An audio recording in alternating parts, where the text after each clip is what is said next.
커밍아웃 스토리, 성소수자와 그 부모들의 이야기 17번째 챕터입니다. 슬픔으로부터 투쟁, 지호님의 글입니다. 슬픔으로부터 투쟁. 내가 막 30을 넘긴 때였으니 지금부터 8년 전 일이다. 아침 대바람부터 큰삼촌에게서 전화가 왔다. 막 출장길에 오른 터라 정신이 없어 굳이 전화를 받지 않았다. 점심때쯤 전화가 다시 울렸다. 그런데 이번에는 끊어지기가 무섭게 다시 울리고 또다시 울리기를 반복했다. 나는 조금 짜증스럽게 전화를 받았다. 삼촌은 화가 나 있었다. 허리가 아파서 꼼짝달싹 못하다가 기고기어서 막 병원에 왔더니 이번엔 보호자가 있어야 입원이 가능하다고 했다며 왜 그렇게 전화를 안 받느냐는 것이다. 출장 중이라 어려웠다고 답하니 친구에게 부탁해서 입원은 했으니 필요한 짐들만 저녁에 가져다 줬으면 좋겠다고 말했다. 이미 입원까지 해놓고선 무엇 그리 다급했던 건지 나도 화가 치밀어 거칠게 전화를 끊었다. 퉁명스레 전화를 끊은 탓이었을까? 종일 신경이 쓰여 아무 일도 손에 잡히질 않았다. 일은 일대로 꼬이고 마음은 마음대로 복잡해 괜히 심술이 났다. 짐이랄 것도 없는 것들을 대충 우겨 넣고 병원에 도착했을 때는 희한하게도 짜증보다 미안함이 앞섰다. 삼촌도 한나절 동안 진정이 되었는지 되레 고마워하며 나를 반겼다. 병원 앞에서 사온 고기만두를 펼쳐놓고 젓가락을 손에 쥐어주니 싱글싱글 웃기까지 했다. 그렇게 많이 아팠냐고 내가 물었고 그렇게 많이 아픈 건 아니었지만 허리에 힘이 안 들어가더라고. 일어서질 못해서 고생을 좀 했다고 삼촌이 답했다. 그렇게 바빴냐고 삼촌이 물었고 그렇게까지 바쁜 건 아니었지만 사장이 같이 간 길이라 눈치가 좀 보였다고 내가 답했다. 하루의 안부 사이에 우린 웃었고 거기서 끝냈으면 참 좋았을 텐데 삼촌은 기어이 내가 듣고 싶어 하지 않은 말을 꺼냈다. 만나는 사람 없니? 진짜 결혼 안 할 거야? 삼촌의 물음에 나는 멋스하게 웃으면서 답했다. 만나는 사람은 있다가도 없고 없다가도 있지만 결혼은 전혀 생각이 없다고. 혀라도 한번 끌끌 찰 줄 알았더니 어쩐 일인지 삼촌은 그저 고개만 끄덕였다. 내가 막 20살에 접어든 대학교 신입생 때 사업 실패로 엄청난 빚을 남기고 바람처럼 사라진 부모님 덕분으로 가로 열고 그 이야기는 정말 길고도 길고 길다. 그리고 엄마는 이후 돌아왔다. 가로 닫고. 그 10년이 넘도록 집안에는 조부모님, 삼촌, 동생, 나중에 엄마까지 아무도 내게 결혼에 대해 입도 뻥끗하지 않았다. 과연 어느 집안에서 이런 콩가루 집안 딸내미를 받아주겠느냐는 현실적인 수용에서부터 아버지에게 받은 거듭되는 배신감으로 남자라면 치가 떨리리라는 지레짐작까지 어찌되었든 나는 범상치 않은 집안 환경으로 인해 사생활 면에서는 제법 자유로웠다. 다만 꼭 한 명 큰 삼촌만이 만날 때마다 결혼하라는 잔소리를 늘어놓곤 했다. 대화가 길어지면 잔소리도 길어질 터라 서둘러 자리를 정리했다. 극구 만류하는데도 삼촌은 홀까지 따라 나왔다. 홀에서는 허리나 목에 깁스를 한 환자들이 배회했다. 삼촌처럼 디스크로 고통받는 사람들이 어지간히도 많다고. 그들을 멍하니 쳐다보며 엘리베이터를 기다리는데 불쑥 삼촌이 말했다. 너는 나처럼 살지 마. 무슨 의미인지 짐작되는 바 없지 않았지만 못 들은 척 시침을 뗐다. 삼촌이 말을 이었다. 나 봐라. 병원 데려다 줄 사람도 없어. 지금이라도 결혼해. 삼촌 나한테 강요하지 말고. 야, 내가 뭐가 있어서 무책임하게 해. 너도 나랑 비슷해서 자기 것 없이는 말도 못 꺼내는 거 내가 아는데, 그래도 여자랑 남자는 또 달라. 자존심 내세우지 말고 그냥 시집 가.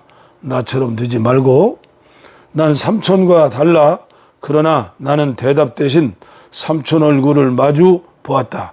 삼촌은 안쓰러운 눈빛으로 날 보고 있었다. 허리에 복대를 찬 삼촌 얼굴이 유난히 새카맸다. 면도를 하지 못해서인지 씻지를 못해서인지 어쩌면 병원 바닥이 유달리 하였는지도 몰랐다. 얼른 고개를 돌렸다. 그만 돌아가라며 등을 떠미는 사이 엘리베이터 문이 열리고 나는 황급히 올라탔다. 내 안에서는 차마 말이 되어 나오지 못한 언어들이 바스락거렸다. 나는 삼촌과 달라. 미안해. 삼촌에게 말 못하는 비밀이 있어. 그 비밀을 아는 순간 삼촌이 날 보는 눈빛이 달라질까 봐 무서워. 삼촌, 사실 나는 결혼을 안 하는 게 아니라 할 수가 없는 거야. 삼촌은 내가 연애도 제대로 안 하는 줄 알지만 사실 난 동거를 2번이나 했는걸. 내가 사귀는 사람은 성별이 나와 같아.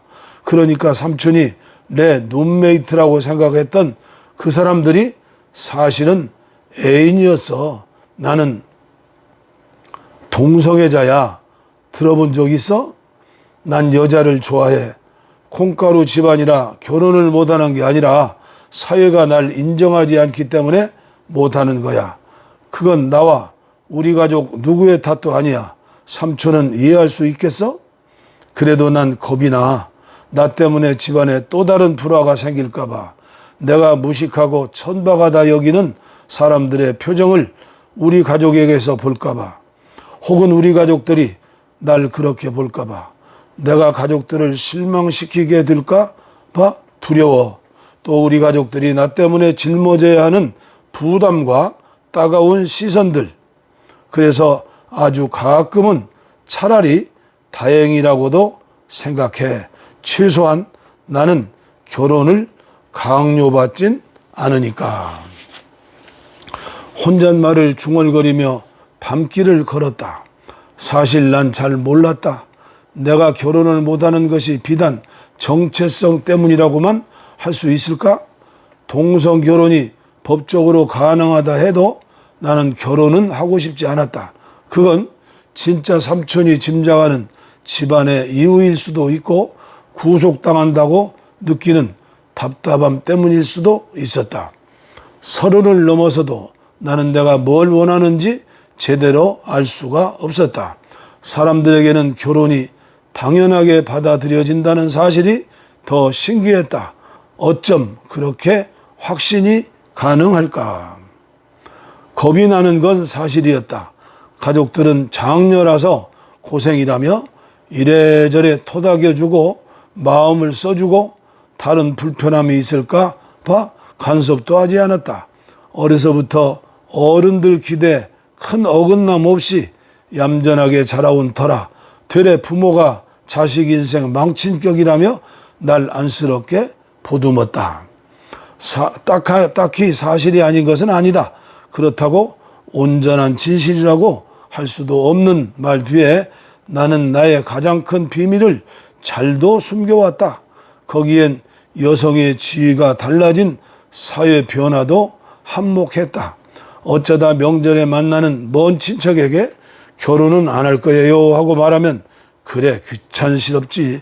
요새는 결혼 안 하는 여자들이 잘 나가더라 하고는 그만이었다.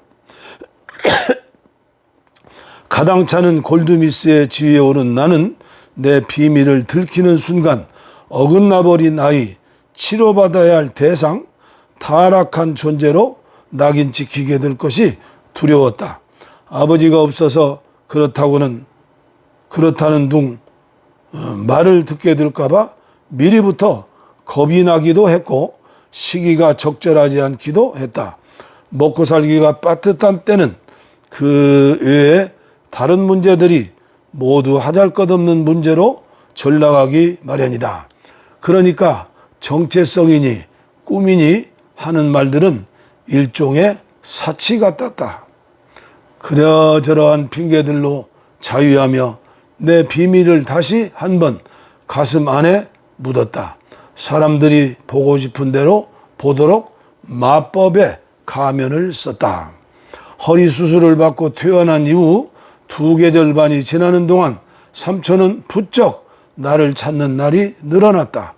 평소에도 집안 대소사를 같이 나누던 터라 뜸한 편은 아니었지만 그 시기에는 하루가 멀다 하고 연락이 왔다. 내용도 집안의 자잘한 문제들이 아니라 당신의 늙어감과 한탄이 주를 이뤘다. 나는 점점 삼촌이 부담스러웠다. 만나자는 약속이 차일피일 미뤄지다 어렵사리 함께 앉은 자리에서 삼촌은 말했다. 사람들이 물으면 나는 네가 내 딸이라고 말했어. 그러니까 내가 죽으면 아무리 어렵더라도 혼자인 삼촌을 기억하고 막걸리 한 사발이라도 놓아주겠니? 2009년 겨울 내게는 아버지와 같던 삼촌이 스스로 목숨을 끊었다. 그가 떠난 자리엔 당신처럼 살지 말라는 말이 부유했다. 삼촌은 사우디로 파견 갔던 건설 노동자였다. 귀국 후엔 이력으로 제법 승승장구했다. 그러나 한창 잘 나가던 당시에 당신 형이 남긴 엄청난 빚을 떠맡았다. 그리고 결혼 대신 형이 버리고 간 2 조카를 거뒀다. 빚을 갚고 빚을 갚는 세월 동안 그도 나이를 먹었고 점차 자신의 위치에서도 위태로워졌다. 컴퓨터를 다룰 줄 아는 이론으로 중무장한 젊은 후배들이 그의 자리를 차고 치고 올라왔다. 엎친 데 겹친 격으로 허리 수술 전후로 더는 일을 할 수 없게 됐다. 그는 딸처럼 키운 조카는 그래도 내 아버지라며 자신의 아버지를 찾는데 혈안이 되어 틈만 나면 전국을 떠돌았다. 갓 50을 넘긴 중년 남성이 당신 조카에게 짐이 되지 않고 가족이라는 이름에서 소외되지 않으며 그 이상 비참하게 늙지 않을 방도는 삶을 멈추는 것밖에 없었다. 그가 타고 다닌 낡은 자동차에선 교태 어린 목소리에 여성이 부르는 음란 가요가 울리고 서랍에선 온갖 진통제가 쏟아졌다. 삼촌은 가난했고 아팠고 그리고 외로웠다. 삼촌은 아버지 같은 사람이었지 아버지는 아니었기에 사망신고서를 제출할 때, 보험 서류를 정리할 때, 자동차와 우편물 따위를 정리할 때에도 아니 왜 조카가 혹은 다른 가족이 없어요? 와 같은 말을 호기심 어린 눈초리와 함께 받아야 했다. 뿐만 아니라 이 사회에는 슬픔에도 관계에 따른 규격이 정해져 있어 나는 딱 3일 동안 만에 애도를 허락받았다. 그 이상 조금만 슬픈 기색이 보이면 사람들은 의아한 눈초리로 삼촌일 뿐인데 유난 떤다거나 지나치게 닦아다른 표정으로 내게 훈수를 두려 했다. 나는 죄책감과 상실감을 수스르는 대신 일상을 보호하기 위해 또 한 번 가면을 더 씌웠다. 그리고 규격에 맞는 짝찾기를 시도했다. 삼촌이 남긴 말이 가시처럼 박혀 이유야 어찌 되었든 나 역시 정말로 가난하고 외롭게 죽을지도 모른다는 두려움이 엄습했다. 다르게 산다는 것에 피곤함에 지쳤던 탓도 있었다. 사랑보단 안정이 필요했다. 친구처럼 함께 늙어갈 동반자가 반드시 끌리는 대상일 필요는 없을 거라 생각했다. 의아한 눈초리를 받지 않고 구구절절 설명을 달지 않아도 되는 삶을 살고 싶었다. 서너 명의 남자를 소개받았다. 그중 한 명과는 교제를 전제로 꽤 진지한 얘기를 나눴다. 그렇게 조금씩 평범한 삶의 진입로가 보이는 듯 했다. 그러나 딱 거기까지였다. 함께 영화를 보고 하루의 이야기를 주고받는 이상으로 남자와의 관계를 진전시키지 못했다. 타인에게 비밀로 붙여야 했던 관계에선 느끼지 못했던 불안을 비밀이 아니어도 괜찮은 관계에서 느꼈다. 타인을 속이고 있다는 죄책감보다 더 무거운 중압감이 날 눌렀다. 내가 내 감정을 속이고 있었기 때문이었다. 사랑은 아니지만 신뢰가 가는 사람이 아니냐고 스스로 타이르고 시간이 지나면 차차 마음을 더 내어주게 될 것이라고 주문을 걸어봤자 소용없는 일이었다. 애당초 가능하지 않는 본능적인 거부감이었다. 규격에 맞는 삶을 살기 위해서는 나 자신에게 거짓말을 해야 했고 내가 나를 소외시켜야만 했다. 내가 나를 살해하는 일이었다. 남자에게 이별을 고하고 삼촌이 잠든 납골당에 갔다. 담배 한 개비가 타는 동안 내 이야기를 했다. 들리지 않을 말들을 이미 늦은 고백을 타들어가는 연기에 실어보냈다. 당신처럼 살지 않겠다는, 당신 목까지 더 행복하게 살겠다는 선언 같은 것이었다. 남자와 결혼을 해서 가정을 꾸리고 부모가 되는 삶으로서가 아니라 다른 삶을 펼쳐내 보임으로써 그렇게 하겠다고 다짐을 했다. 삼촌과 나는 다르지만 사회가 정한 규격에 맞지 않는 삶을 산다는 점에서는 똑같았다. 제도에서 비껴난 삶들, 삼촌은 그 바깥의 삶을 달리 상상하지 못했다.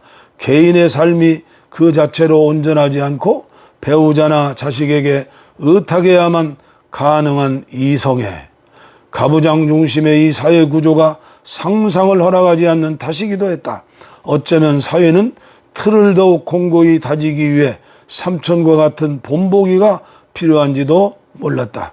틀에서 벗어난 삶이 비극적일수록 틀 안으로 포섭하기가 쉬울 테니까 말이다.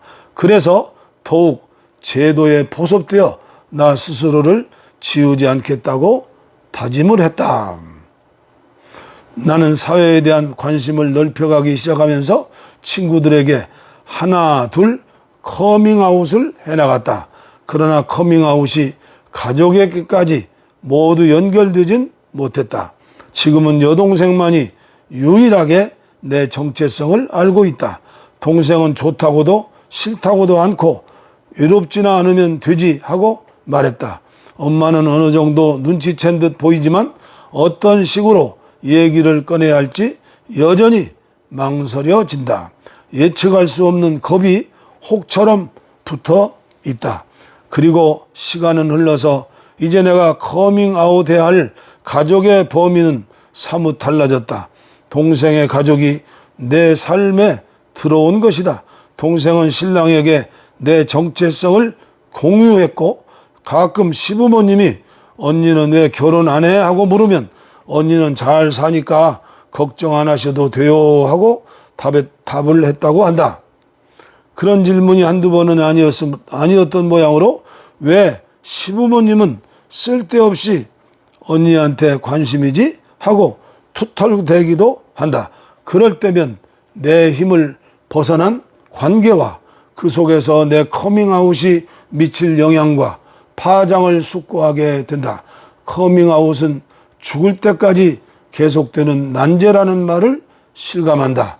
한편 이 세계는 산자들의 몫이어서 이제는 떠난 삼촌을 기억하는 날보다 잘하는 두 조카에게 마음을 쓰는 날이 더 많아졌다. 내년에 초등학교에 들어가는 큰 조카는 어디서 배워왔는지 여자는 이래야 하고 남자는 저래야 한다는 말을 곧잘 한다. 그때마다 나는 아니야, 그렇게 정해진 건 없어 하고 바로잡는다. 그러면 옆에서 지켜보던 동생이 한 소리를 한다. 예, 혼란스럽게 언니, 내가 아무리 그래봐 유치원에서는 안 그러는데 도루묵이지. 그렇다, 세상은 그렇게 돌아간다. 나는 삼촌의 사망신고서를 작성할 때 받았던 눈초리를 기억하고 있다. 가족들에게 커밍아웃 하지 못한 여러 핑계들을 곱씹고 있다. 삼촌의 절망과 나의 주저가 닮아있듯 나의 소외는 이 세계에서 일어나는 다른 많은 소외와 연결되어 있다. 결코 한 개인의 문제가 아닌 것이다. 삼촌이 세상을 떠난 지 8년이 지난 지금 나는 여전히 슬프고 삼촌이 남긴 말에 대한 내 투쟁은 한창 진행 중이다. 나는 좀 더 단단해져야 할 것이고 아마도 싸워야 할 것이다. 삼촌을 위해, 나를 위해, 전혀 다른 세대를 살게 될 조카를 위해. 조카가 성인이 되었을 때 내게 주어진 세계는 좀 더 다양하기를 바란다.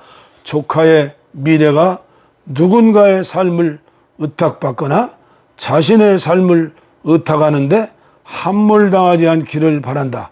제도 안에 스스로를 우겨넣지 않고 그 안에서 탈각되었다 하여 비참하지 않으며 제도 밖의 삶을 상상하고 유영할 수 있기를 바란다. 자신을 드러내는 일이 용기를 필요로 하는 일이 아니기를 바란다. 세계가 조금은 더 넓어져 가기를, 그 변화를 함께 만들어갈 수 있기를, 그래서 더 자유로운 조카의 삶을 상상하는 일이 지금을 살아가는 나에게 용기가 되기를 바란다. 그래서 이모처럼 살지 말라는 말 대신 이모는 온전히 이모답게 살았다는 말을 들려줄 수 있기를. 주여, 그러한 날이 하루속히 오게 하여 주시옵소서. 차별받는 사람들이 마음 놓고 교회에 와서 주님을 영접하고 찬양하고 기도하고 예배할 수 있기를 기도합니다. 아멘.